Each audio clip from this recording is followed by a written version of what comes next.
Before the sun rises and before most of America even realizes a new day has started, millions of people are already awake, moving through quiet rooms and dark streets, not because they're motivated or inspired, but because survival doesn't wait. This is the invisible hour of the country, where effort begins long before recognition, and where work starts without applause, without praise, and without the promise that things will get easier. An alarm goes off somewhere around 5 in the morning, sharp and unforgiving, cutting through sleep that was already too short.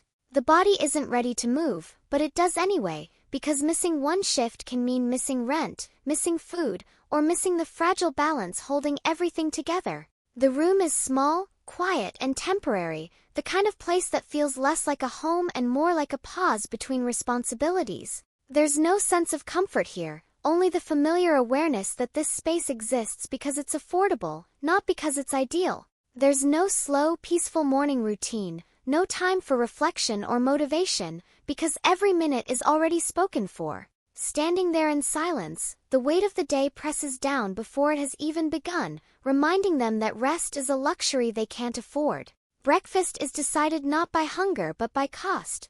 Sometimes it's instant food, sometimes it's leftovers from the night before, and sometimes it's nothing at all, because saving a few dollars today might matter more than comfort in the moment. Hunger becomes something to manage, something to postpone, something you convince yourself you can deal with later. Voiceover. Every dollar is already assigned before the day even starts, carefully divided between rent, utilities, transportation, and whatever remains for food. There is no room for mistakes here, because even small ones can grow into problems that feel impossible to escape.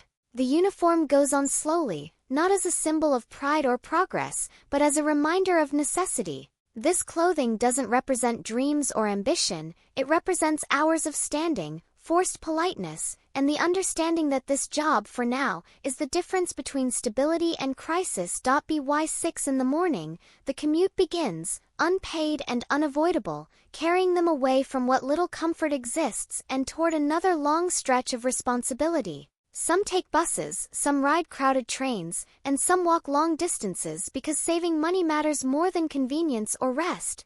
The commute itself feels heavy, not just because of the distance, but because it drains energy before the workday even begins. Looking out the window, the city passes by slowly, waking up piece by piece, while the body prepares itself for hours of effort that won't fully cover the cost of living. Inside the bus or train, faces are quiet and tired, each person carrying their own version of the same struggle. No one talks much at this hour, because everyone is conserving what little energy they have for the day ahead. As the workplace comes into view, the weight of the day grows heavier, not because the work is unknown, but because it is so familiar. There's no mystery here, only repetition, effort, and the understanding that time is about to belong to someone else. Clocking in marks the moment when personal time disappears and responsibility takes over. From now until the shift ends, every movement, every smile, and every ounce of patience will be exchanged for a wage that barely keeps up with the cost of living. Minimum wage doesn't mean minimum effort. It means giving everything you have for as little as possible, knowing that no matter how hard you work today, tomorrow will demand the same thing all over again.